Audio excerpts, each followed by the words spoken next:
गुरवे गौरचन्द्राय राधिकायै तदालये कृष्णाय कृष्णभक्ताय तद्भक्ताय नमो नमः। वन्देऽहं श्रीगुरो श्रीयुतपदकमलं श्रीगुरून् वैष्णवांश्च श्रीरूपं साग्रजातं सहगण रघुनाथान्वितं तं सजीवं साद्वैतं सावधूतं परिजनसहितं कृष्णचैतन्यदेवं श्रीराधाकृष्णपादं सहगण ललिता श्रीविशाखान्वितांश्च नमो विष्णुपादाय कृष्णप्रेष्ठाय भूतले श्रीमते भक्तिवेदांत स्वामिनिति नामिने। नमस्ते सारस्वती देवे गौरवाणी प्रचारिणे निर्विशेष शून्यवादी पाश्चात्यदेशतारिणे। आजनुलंबित भुजौ कनकावदातो संकीर्तनैकपितरौ कमलायताक्षौ विश्वम्भरौ द्विजवरौ जुगधर्मपालो वन्दे जगत्प्रियकरौ करुणावतारो। ओम नीलाचलनिवासाय नित्याय परमात्मने बलभद्र सुभद्राभ्यं जगन्नाथाय ते नमः। जय श्री कृष्ण चैतन्य प्रभो नित्यानंद श्री अद्वैत गदाधर श्रीवासादि श्री गौर भक्तबिंद। हरे कृष्णा कृष्ण कृष्ण हरे हरे हरे राम राम राम हरे हरे। ओम नमो भगवते वासुदेवाय ओम नमो भगवते वासुदेवाय ओम नमो भगवते वासुदेवाय।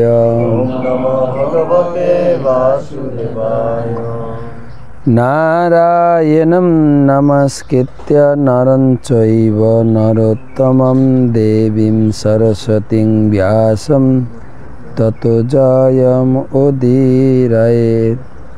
तमादिदेवं करुणानिधानं तमालवर्णं सुहितावतारम् अपार संसार समुद्र सेतुं भजामहे भागवत स्वरूपम्।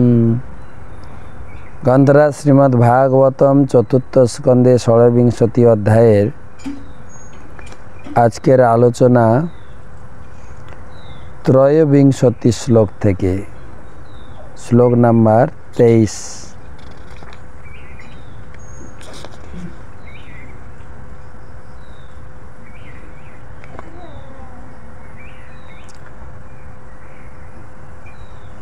आलोचना प्रसंग राजा पुरंजनेर उपाख्यान सेई उपलक्षे उपस्थित समस्त भक्तमंडली ममतामय मातृमंडली सकल के जानाई कृष्ण प्रीति शुभेच्छा। प्रथमे गुरुपाद पद्मे प्रणाम निवेदन करे तार अहेतुकी कृपा आशीर्वाद प्रार्थना करी नमो ओं विष्णुपादाय कृष्ण प्रेष्ठाय भूतले श्रीमते जयपताका स्वामिनिति नामिने।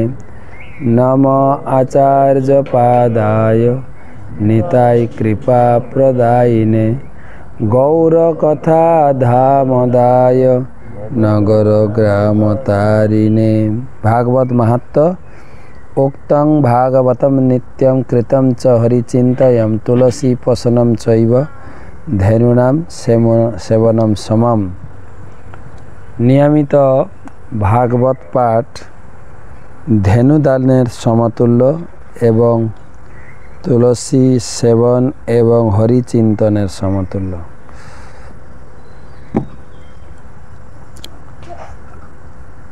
सतं मुखं शोधति शुभ्रवनुरागं व्रीडा विलम्ब विलसद्धसितावलोकं नीलालकालिभिरुपस्कृतमुन्नसं न सानां प्रदर्शय मनसि निबल्गवाक्यं। सतं मुखं विलम्ब विलसद्धसितावलोकं नीलालिभिरुपस्कृतमुन्नसं न सानां प्रदर्शय वाक्यम। हे प्रिय, हे सुदर्शने, তোমার কার্যকলাপের অত্যন্ত মনে হচ্ছে। দয়া করে তোমার এই কৃত্য করে আমার প্রতি পরবশ হয় এবং অনুরাগ হাস। তোমার সুন্দর কেশদাম উন্নত নাচ করি এবং তোমার মধুর বাক্যালাপ শ্রবণ করি, তখন তুমি আমার কাছে অধিক সুন্দর হয়ে ওঠো এবং তার ফলে তুমি আমাকে গভীরভাবে আকর্ষণ করো এবং কৃতার্থ করো। তুমি হচ্ছে আমার আদরণীয় মা। তো এখানে যারা ধারাবাহিক এই প্রশ্ন করছেন তারা ধরতে পাচ্ছেন যে বলা হচ্ছে আমার পুরজনের স্ত্রী হচ্ছে আমার বুদ্ধি। তো আমরা কৃষ্ণ ভক্তিতে আসার আগে আমরা বুদ্ধিকে অন্য ভোগাদি কাজ লাগিয়েছিলাম, কত করেছি। এখন সদ্বুদ্ধি হয়েছে, সেই বুদ্ধির কাছে অনুশোচনা যে আমি কিরকম করতাম, কিভাবে চলত, সেটাই বুদ্ধির কাছে ক্ষমা প্রার্থনা করছে। সদ্বুদ্ধি, তোমাকে আমি পরিত্যাগ করে আমি দুর্বুদ্ধি যুক্ত হয়ে এই সংসারে যুক্ত, তাই ক্ষমা প্রার্থনা করছে। তাৎপর্য, স্ত্রৈণ পতি তার পত্নীর সৌন্দর্যে হয়ে আজ্ঞাকারী দাস হতে চায়। শ্রীপাচার্য তাই উপদেশ দিয়েছেন যে যেন একটা মাংসের পিণ্ড আকর্ষিত না হয়। একটি কাহিনী হয়েছে যে এক সময় কোন এক পুরুষ এক সুন্দরী রমণীর অত্যন্ত আকৃষ্ট হয়ে তার কাছে প্রেম নিবেদন করে। তখন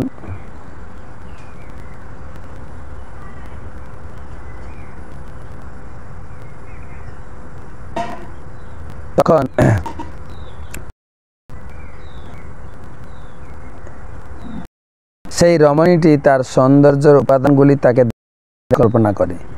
সেই পুরুষটি একটি নির্দিষ্ট দিনে তার সঙ্গে সাক্ষাৎ করতে বলে এবং ইতিমধ্যে সে দিন রাতকে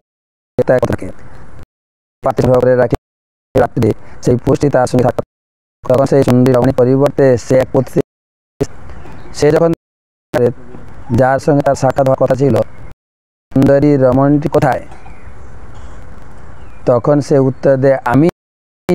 তার সেই কথায় পুরুষটির তীব্র জলাপের প্রভাবে সে তার সৌন্দর্য হারিয়ে গেছে, তা পারেনি। পুরুষটি যখন তার বিতর্ক করতে থাকে, তখন রমণীটি বলে যে সে তার সৌন্দর্য আলাদা করে রেখে তাকে আর সুন্দর দেখাচ্ছে না। তখন তাকে জিজ্ঞাসা তার থেকে তার সৌন্দর্য আলাদা করে, তখন রমণীটি বলে আমার সঙ্গে এসো, আমি তোমাকে এইভাবে সে তখন তাকে তল দাস্ত এবং বমিতে পূর্ণ একটি পাত্র দেখায়। এইভাবে পুরুষটি বুঝতে পারে সুন্দরী রমণী কেবল রক্তমূত্র আদি ঘৃণ্য একটি পিণ্ড মাত্র, বাস্তব সত্য। কিন্তু মানুষ মায়িক সৌন্দর্য দ্বারা আকৃষ্ট হয়ে মায়া শিকার হয়।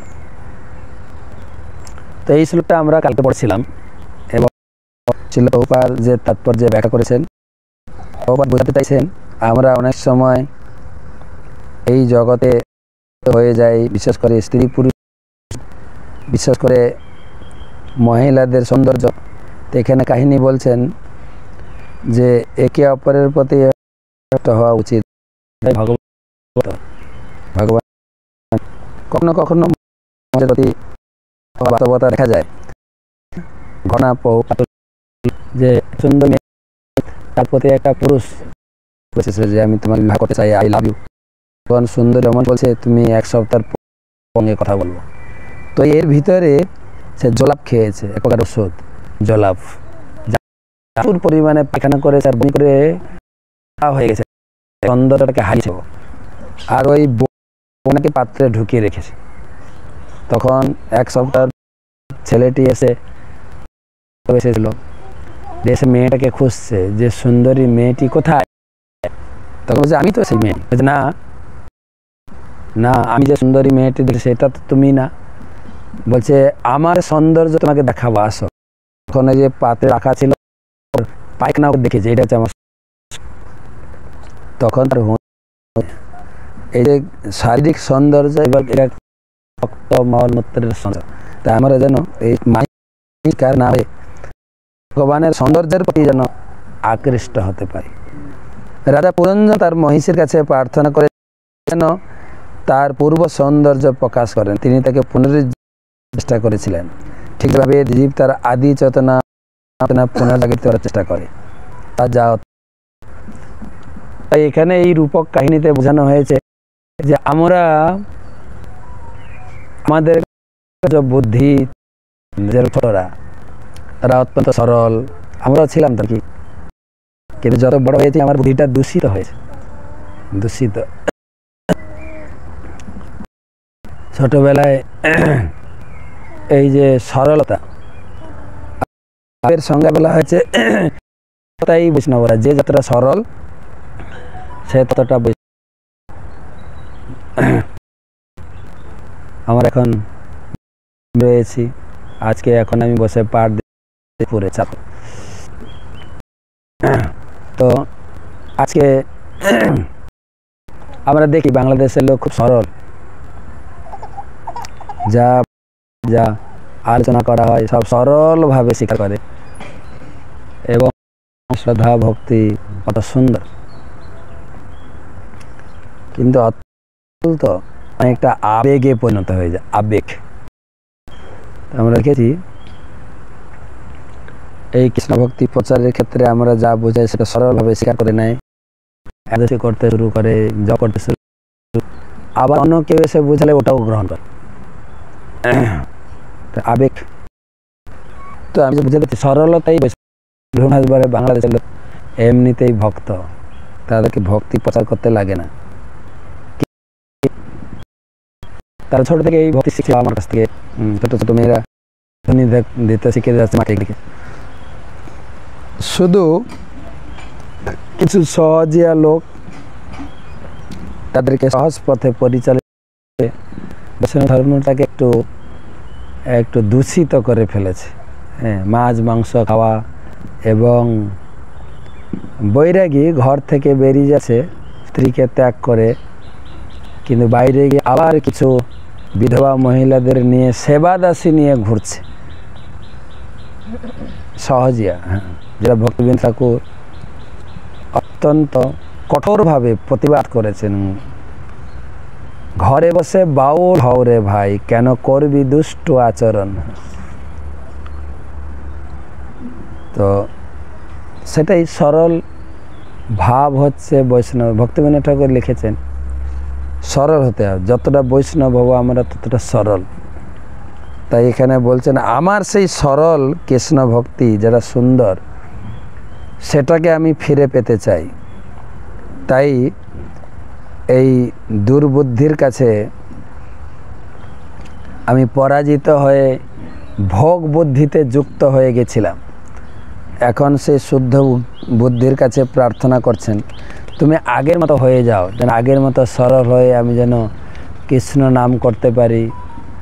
আর সরলের আরেকটা লক্ষণ দেখবেন, মহাপ্রভু বলছেন তুমি কতটা সরল হয়েছে কি করে বুঝবো না, হরিনাম করতে করতে সরলতার দরুন হৃদয়টা গলে যাবে। হৃদয়টা এখন আমাদের পাথর, শক্ত হয়ে গেছে। আমাদের ভজন গীতিতে অনেকে গায়করা গায়,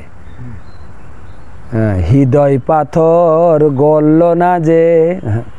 মহাপ্রভু বলেছেন নয়নং গলদস্রু ধারয়া বদনং গদ গদ রুদ্ধয়া গিরা। হরিনাম করতে করতে হৃদয়টা গলে জল হয়ে চোখ দিয়ে বেরোবে, গদ গদ রুদ্ধয়া গিরা। আমাদেরকে হরিনাম করে চোখ দিয়ে জল আসে না, পাথর তো কঠিন হৃদয়। কিন্তু বাচ্চাদের দেখবেন, বাচ্চাদের যা চায় যদি না বলে দেয় সঙ্গে সঙ্গে করার সাথে সাথে জল এসে যাবে। কিন্তু ওরা সরল, মানে আর জলটা সেটিং করা আছে। হ্যাঁ, ভগবান কৃষ্ণ দেখিয়েছেন না, যখন মা যশোদা তাকে ছুটছিলেন ধরার জন্য, হ্যাঁ, মাখনের হাঁড়ি ভেঙে দিয়েছিলেন।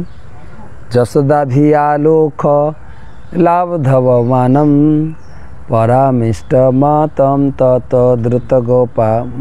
মাখনের হাঁড়ি ভেঙে দৌড়াচ্ছেন, আর ভগবানের মা যশোদাও লাঠি নিয়ে দৌড়ে, মানে ছাড়ার কথা, আজকে ধরবো তোমাকে।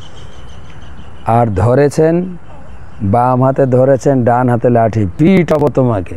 আর ভগবান কাঁদছেন, রুদন্তং মোহর নেত্র যুগ্মং মেজন্তম পরম ভজ যুগ্মে ন সাতঙ্ক নেত্রম।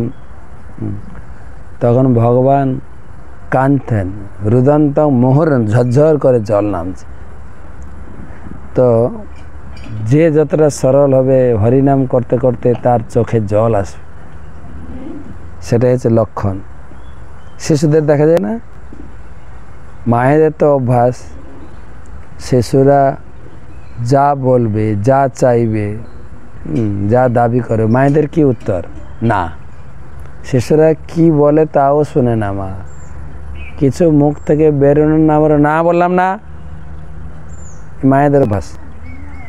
যদি বলে এই স্কুলের গাড়ি এসে গেছে, জামাটা পরে নে, মা এই জামাটা না ওই জামাটা পরবো, না বললাম না। মায়েদের উত্তর হচ্ছে, প্রথম উত্তর বেরোবে মুখ থেকে প্রতি কথায় কি বলে না, প্রতি কথায়। মা আর একটু আমাকে ধোকা সবজি না বললাম না, তো পরে দেবে আবার। মা একটু পনির দা, না বললাম না, ওইটা খা, উত্তর আসবে প্রথমে না। আর বাচ্চাদের কি বলে, মার উপরে কি রাগ ধমক দেখায়নি? মা যখনই মা বলবে না, সঙ্গে সঙ্গে আর সঙ্গে সঙ্গে ঝরঝর করে জল নেমে যাবে। আর এই বাচ্চাদের আর কোনো অস্ত্র নেই, একটাই অস্ত্র হচ্ছে করে কাঁদে। আর অনেক সময় বাচ্চারাও মায়ের সঙ্গে প্রতিযোগিতা করে, তুমি দেবে না, ঠিক আমি কান্না করে আদায় করবো তোমার কাছে। তো বাচ্চারাও কান্নার মিটার চেঞ্জ করে। যদি অল্প কান্নাতে আপনি ও যা চাইছে দিয়ে দেন, কান্না বন্ধ, সঙ্গে সঙ্গে আবার বন্ধ। আর যদি না দেন, প্রথমে স্বাভাবিক কাঁদবে।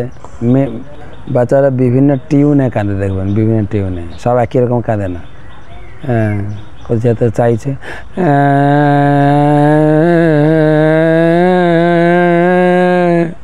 মা জানে যে এমনি কাঁদছে, কাঁদ যত কাঁদ, মা দেয় না যা চাইছে ও, তখন কান্নার মিটার চেঞ্জ করে। দেখুন শ্লোকে আছে কিনা, রুদন্তং মোহর নেত্র যুগ্মং মেজন্তং। তারপরে এবারে প্রথমেই স্বাভাবিক কেঁদেছে, কাজ হয়নি।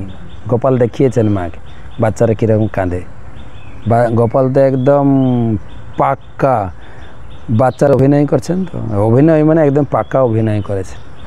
তারপরে কি করেছেন, कराम भज जोग में न कि जाना सात अंक नेत्र माने যদি আপনাকে লাঠি দেখেন বাচ্চারা মা হাত তোলে না মারবো বা লাঠি দেখালে কি চোখগুলো কাঁপে না, 7 অঙ্ক আতঙ্কে চোখ কাঁপছে নেত্রম।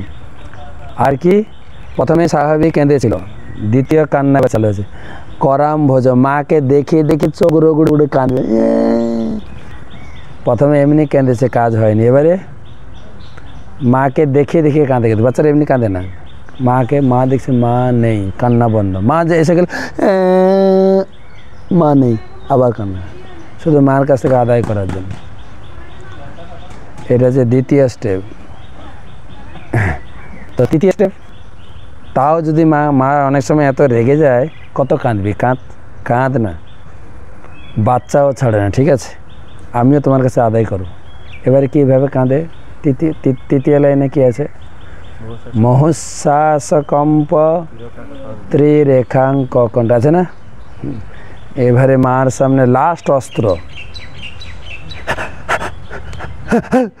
এমন দেখাবে, মা তখন ভয় পেয়ে যা আর কাঁদতে হবে না, কাঁদে কিনা।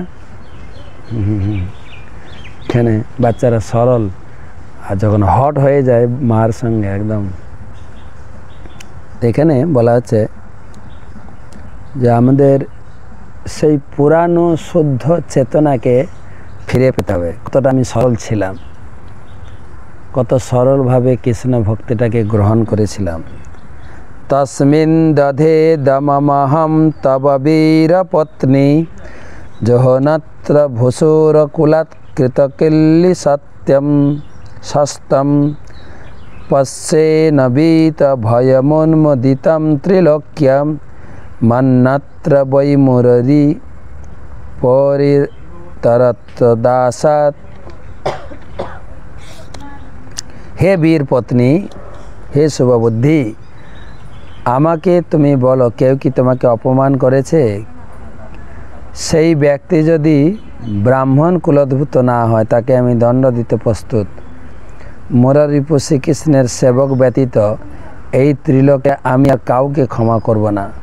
তোমার চরণে অপরাধ করে কেউই স্বচ্ছন্দে বিচরণ করতে পারবে না, কারণ আমি তাকে প্রচণ্ড দণ্ডদান করব। তাৎপর্য, বৈদিক সভ্যতায় ব্রহ্মজ্ঞান সমন্বিত ব্রাহ্মণ এবং মোর নামক অসুরের শত্রু শ্রীকৃষ্ণের ভক্ত রাষ্ট্রের আইনের অতীত, অর্থাৎ ব্রাহ্মণ ও বৈষ্ণব যদি রাষ্ট্রের আইন ভঙ্গ করেন তবুও তারা দণ্ডনীয় নন।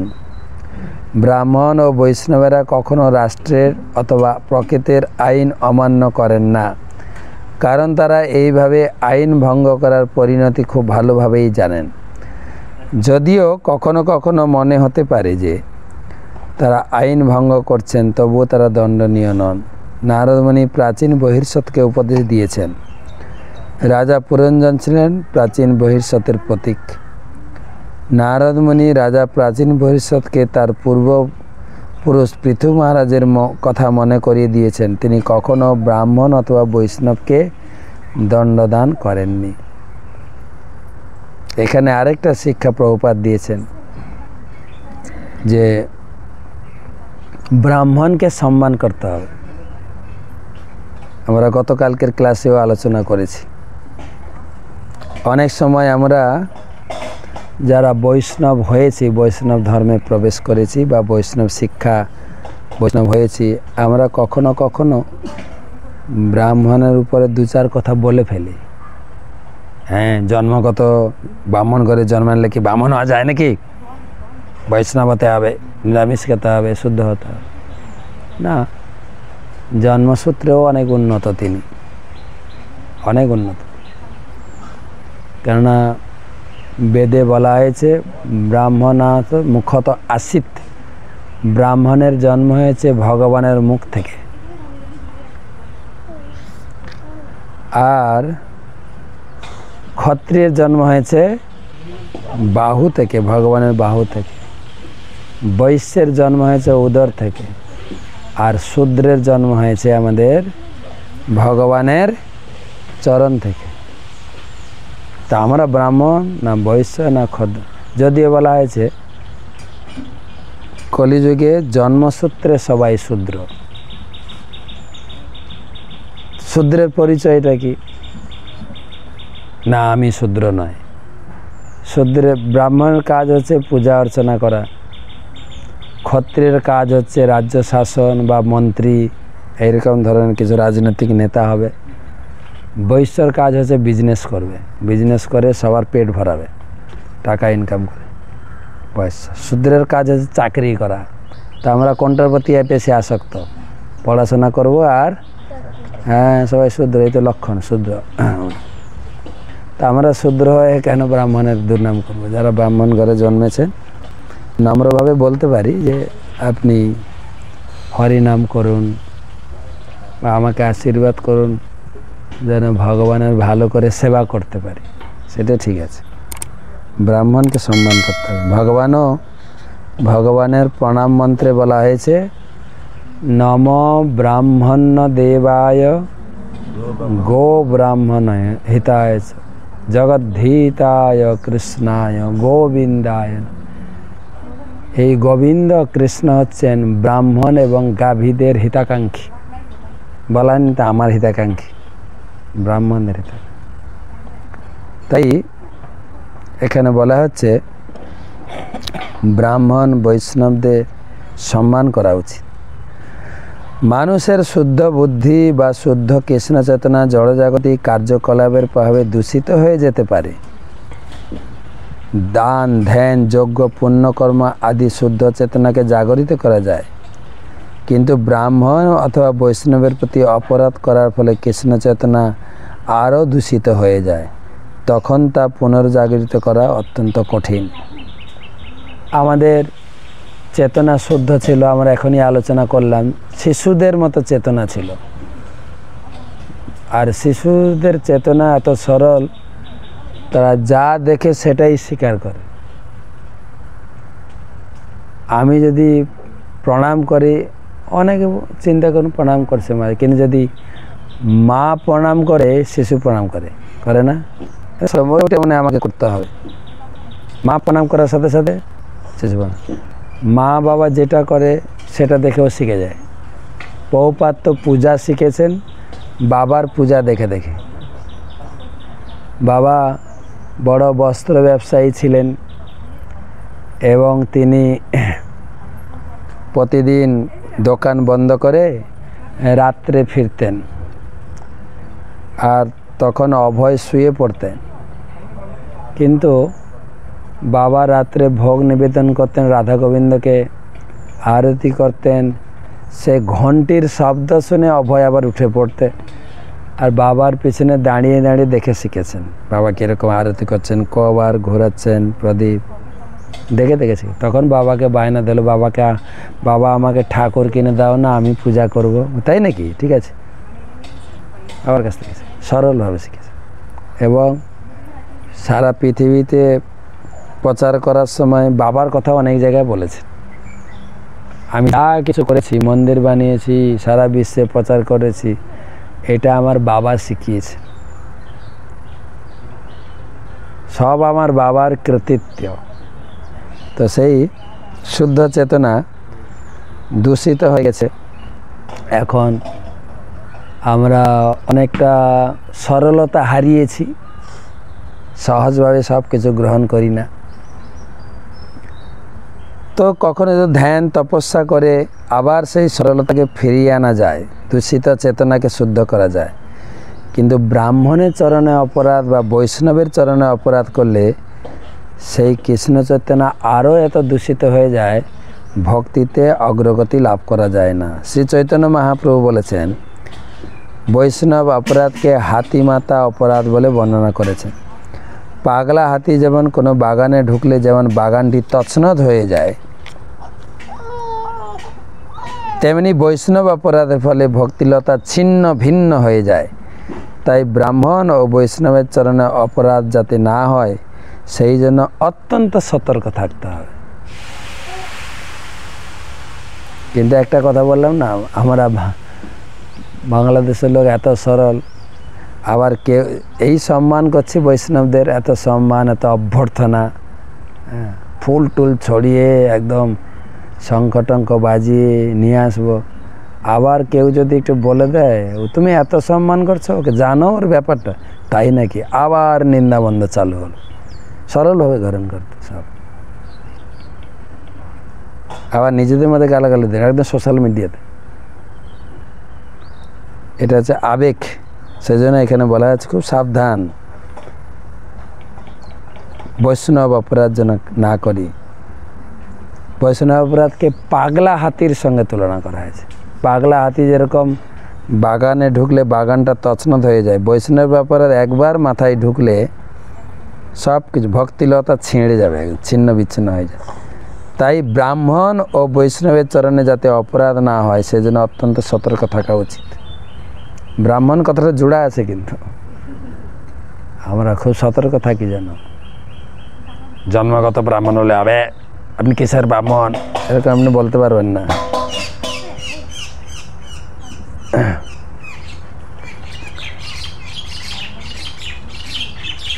বৈষ্ণব মহারাজ অম্বরীশের চরণে অপরাধ করার ফলে মহাযোগী দুর্বাসাও সুদর্শন চক্রের দ্বারা লাঞ্ছিত হয়েছিলেন। যদিও মহারাজ অম্বরীশ ব্রাহ্মণ অথবা সন্ন্যাসী ছিলেন না, তিনি ছিলেন একজন সাধারণ গৃহস্থ।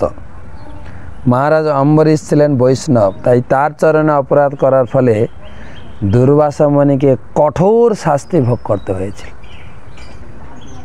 মূল কথা হচ্ছে যে কৃষ্ণ চেতনা যদি জড়জাগতিক পাপ কর্মের দ্বারা আচ্ছাদিত থাকে, তাহলে কেবল হরে কৃষ্ণ মহামন্ত্র কীর্তন করার ফলে সেই পাপ দূর করা যায়।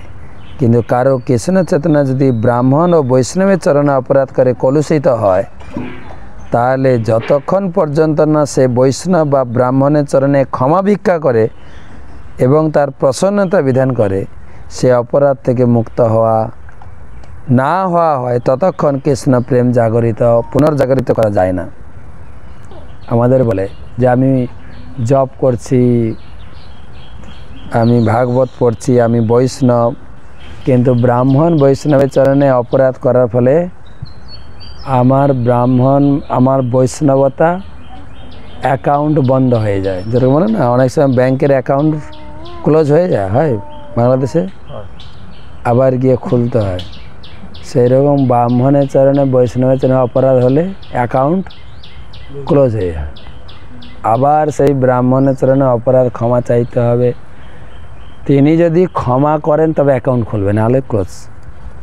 জব করবো মালাটা নিয়ে, কিন্তু লাভ কিছু। বক্রম নতে বিতিলকম মলিনম বিহর্ষম সংগ্রাম ভীম মমিষ্ট মপেত রাগম পশ্যে স্তনাবপি শুচ পহতৌ সুজাতৌ বিম্ব্যাধরম বিগত কুঙ্কুম পঙ্করাগম। প্রিয়ে, ইতিপূর্বে আমি তোমার মুখ কখনো তিলকবিহীন দেখিনি। এই রকম বিষণ্ণ, অনুজ্জ্বল ও স্নেহশূন্য মুখ কখনো দর্শন করিনি। তোমার সুন্দর স্তন যুগল আমি কখনো অশ্রুসিক্ত দেখিনি, এবং বিম্ব ফলের মতো রক্তিম তোমার অধর এইভাবে রক্তিম আভাশূন্য হতে ইতিপূর্বে কখনোই আমি দেখিনি।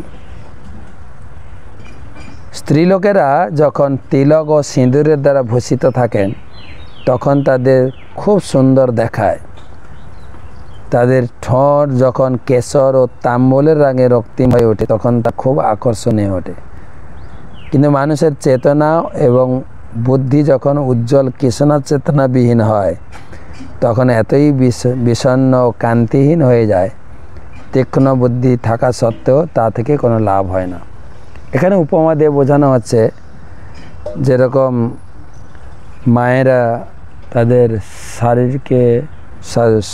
শরীরের সৌন্দর্য বৃদ্ধি করার জন্য এই যে কসমেটিক্স ব্যবহার করে, ঠিক সেই রকম এখানে বলা আছে, যখন কোনো মহিলা কৃষ্ণ ভক্তিতে যুক্ত হন, তিলক ধারণ করে, গলায় কণ্ঠীমালা ধারণ করে, তার সৌন্দর্যতা আরও বৃদ্ধি পায়, সৌন্দর্য আরও বৃদ্ধি পায়। আরেকটা শ্লোক লাস্ট আছে, পড়ে দিই।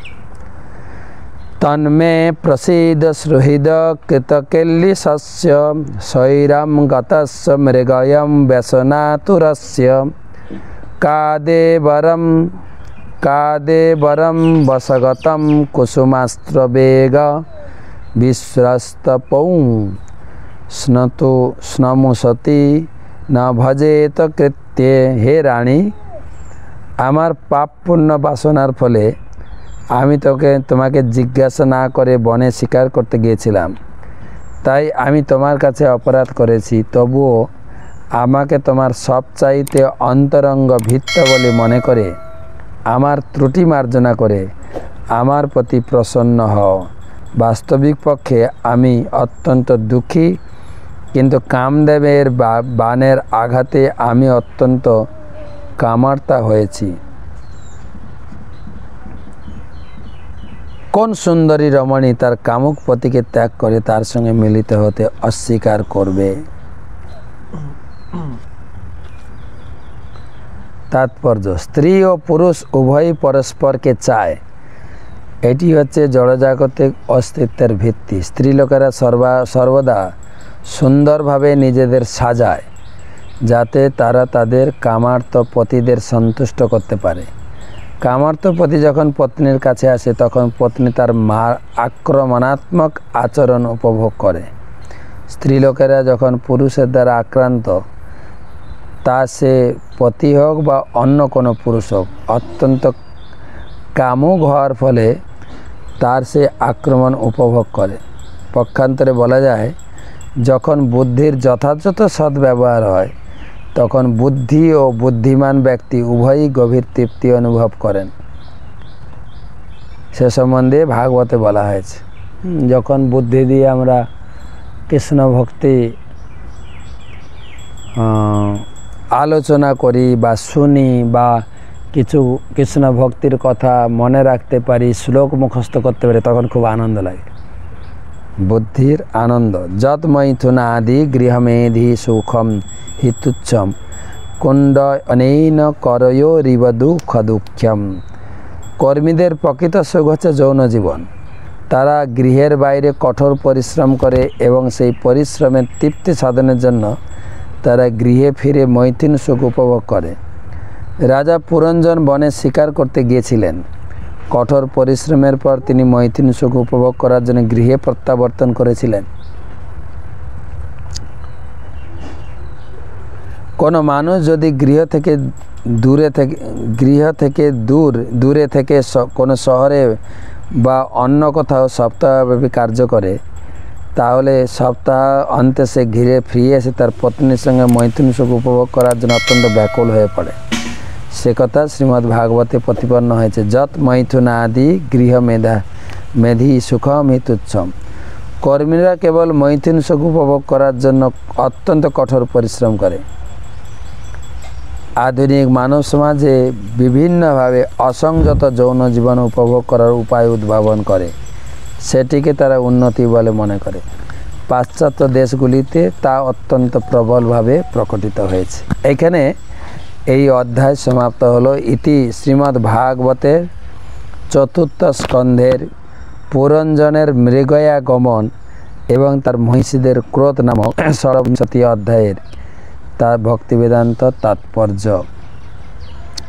সমাপ্ত হয়েছে। এরপরে 27 অধ্যায় শুরু হবে। সেই একই প্রসঙ্গ, পুরঞ্জনের কাহিনী 27, 28, 29 গিয়ে মোটামুটি এর সমাপ্ত হবে। তো মোটামুটি 26 অধ্যায়ের মূল বক্তব্য ছিল, আমরা নিজের শুভ বুদ্ধিকে হারিয়ে দুর্বুদ্ধিযুক্ত হয়ে ভোগ বাসনায় যুক্ত হয়ে ক্লান্ত হয়ে পড়েছি। যেরকম সংসারের এই সংসার সুখ উপভোগ করে লাস্টে বৃত্তৃষ্ণা এসে যায়। এখন একটু হরিনাম করি, একটু তীর্থযাত্রা করি, সেই আগের সতেজ বুদ্ধি নিয়ে যেন আমি ধর্মকর্ম করি। সেটাই এই অধ্যায়ের বক্তব্য ছিল, যে শুভ বুদ্ধিকে পরিত্যাগ করে আমরা ভোগ বাসনায় যুক্ত হয়ে ক্লান্ত হয়ে পড়েছি। এখন শুভ বুদ্ধির কাছে প্রার্থনা করছেন যে আমি যেন সেই শুভ বুদ্ধি ফিরে পেয়ে কৃষ্ণ ভক্তিতে যুক্ত হই। কৃষ্ণ ভক্তি ছাড়া আমি জীবন নষ্ট করতে চাইছি না। এবং আমরা যারা ভক্ত হয়েছি আমাদের সকলের কর্তব্য এই যে শুভ বুদ্ধি হারিয়েছিলাম, ভোগ বাসনায় যুক্ত হয়ে গেছিলাম, কি খেয়েছিলাম, কিভাবে চলছিলাম, কিভাবে কথা বলছিলাম, তার জন্য প্রতিটা মুহূর্ত অনুশোচনা করতে হবে। ছি আমি কি খেতাম। শুধু লেকচার দিলে হবে না, হ্যাঁ আপনি মাছ মাংস খাবেন, আরে আমি কত খেয়েছি, ছি আমার জীবনটা কীরকম নষ্ট হয়ে গেছিলো, কীরকম কথা বলতাম, কীরকম গালাগালি করতাম। এখন ভক্তি করতে গিয়ে কেবল অনুশোচনা করতে হবে। হায়রে, এই রকম ভক্তি জীবনটা যদি আমি ছোট থেকে ধরে রাখতে পারতাম আমি জীবনে কত বড় হতে পারতাম। কেবল অনুশোচনা করতে করতে ভক্তি বাড়বে। এটাই ছিল 26 অধ্যায়ের মূল বক্তব্য। আমরা কালকে তো মনে হয় বৃহস্পতিবার নাকি, কালকে আমাদের চৈতন্য সুধা ক্লাস, পরশুদিন আবার 27 অধ্যায় শুরু হবে। এবং আগামী রবিবার, গত রবিবার আপনারা টক শো শুনেছেন বাংলাদেশের ইস্কনের অবস্থান, কোথায় কোথায় ইস্কনের মন্দির আছে, কি কি কার্যক্রম হচ্ছে। সামনে রবিবার আমরা ঢুকবো সিলেটে, শ্রীহট্ট জেলা, যেটাকে বলা হয় বাংলাদেশের পারমার্থিক নগরী, যেখানে নারদমণি এসেছিলেন, যেখানে শিব ঠাকুর এসেছিলেন, যেখানে সাক্ষাৎ বিষ্ণু ঠাকুর এসেছিলেন এবং শ্রী চৈতন্য মহাপ্রভু এসেছিলেন। চৈতন্য মহাপ্রভুর মায়ের জন্ম, বাবার জন্ম, মামার বাড়ি, আজার বাড়ি সব সঙ্গে থাকবেন রবিবার। শ্রীহট্ট নগরী হচ্ছেন পারমার্থিক নগরী। তো সবাইকে ধন্যবাদ, অনেক রাত হয়ে গেছে, শুভরাত্রি, ভালো থাকবেন।